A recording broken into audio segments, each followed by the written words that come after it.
Eder. Mech. Pallister. Il delitto perfetto, come sappiamo, non esiste, e quasi sempre, anche nel piano più meticoloso, è sempre una banalità a smascherare il colpevole. È capitato spesso che dopo un omicidio con accuratissima copertura delle tracce l'assassino abbia perso la patente oppure la carta d'identità. Sul luogo del delitto, il maestro del brivido Hitchcock ha dedicato un capolavoro in cui un astutissimo criminale, dopo un omicidio perfettamente architettato, si tradisce per aver improvvidamente scambiato un mazzo di chiavi. Alla procura di Trieste evidentemente non ci sono cinefili, sono almeno 3 le evidenze che solo una procura negazionista poteva ignorare. 1. Le buste Conad trovate sul cadavere vengono da casa Resinovic, ma chi le ha portate senza lasciare impronte? In letteratura non esiste un singolo caso di suicida che si sia preoccupato di cancellare le proprie impronte. 2. Il cordino.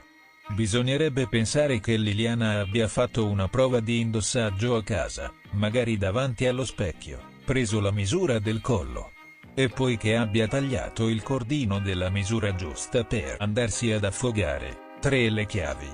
Addosso a Lily è stato trovato il mazzo di chiavi di riserva. Ora è impensabile e non avrebbe alcun senso logico che lei abbia sbagliato a scegliere un mazzo che conosceva benissimo. È invece plausibile pensare che un estraneo, magari un sicario o l'incaricato del trasporto del cadavere, nel tentativo di non far ritrovare la chiave che Sterpin aveva dato a Lily, l'abbia tolta per poi fare confusione oppure che abbia scambiato i 2 mazzi. Tutti questi elementi servono a formare un convincimento nella mente di chi indaga e devono indirizzare, insieme con altri dati, come ad esempio un possibile movente, nella individuazione dei sospetti.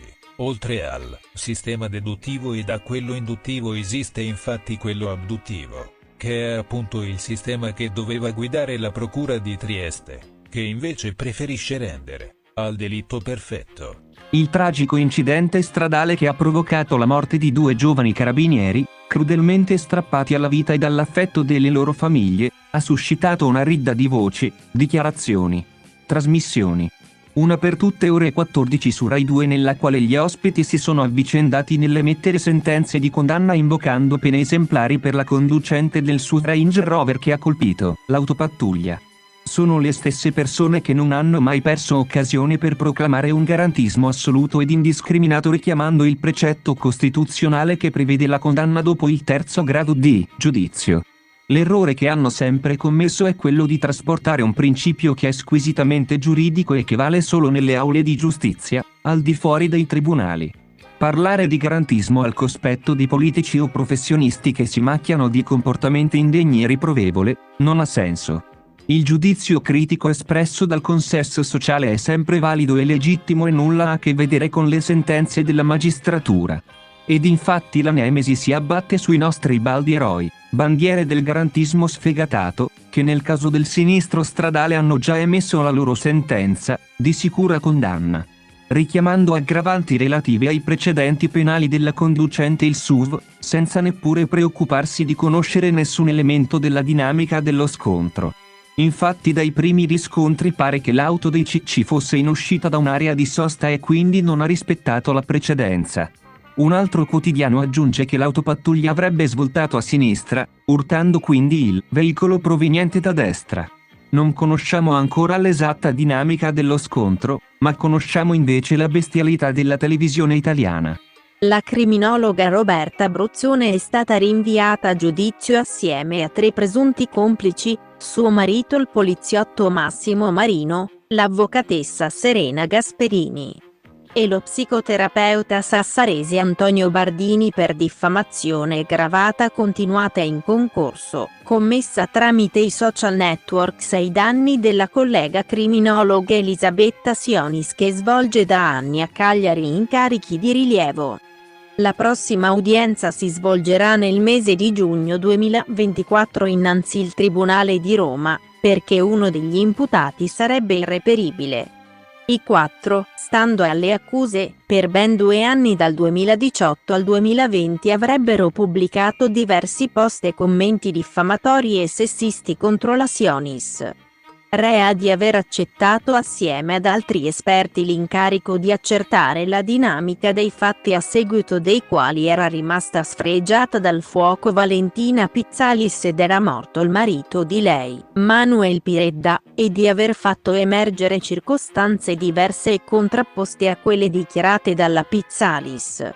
Gli imputati avrebbero dunque cercato di distruggere la reputazione della dottoressa Sionis divulgando in più occasioni, e condividendo, notizie false di stampo sessuale, dirette e concretamente idonee a scatenare, come più volte avvenuto, commenti di vilipendio da parte dei followers della nota criminologa abruzzone spesso ospite di trasmissioni televisive. E da parte del pubblico in generale. I quattro avrebbero altresì appellato la Sionis con epiteti maleducati e denigratori. Non si trovano sul web altri riferimenti, ma nell'ambiente lato sensu giudiziario di Roma la notizia ha ricevuto piena conferma. Nel nostro ordinamento vige la presunzione di innocenza, quindi staremo a vedere e ci terremo e vi terremo nel contempo informati. Certo però che il quadro che sembra emergere a carico dell'Abruzzone e degli altri 3 mandati a giudizio con lei è inquietante. E cozza contro l'immagine di paladini della giustizia e delle vittime che i 4 hanno spesso pubblicamente rivestito. La notizia dunque assume rilievo per la collettività. Fra l'altro parrebbe che la dottoressa Sionis fosse stata ridicolizzata e diffamata dai 4 anche per il suo accento sardo, il che è francamente inaccettabile e discriminatorio. Offensivo inoltre nei confronti di un'intera regione d'Italia. Speriamo che i 4 imputati riescano a dimostrare di non avere mai scritto certe frasi volgari e offensive.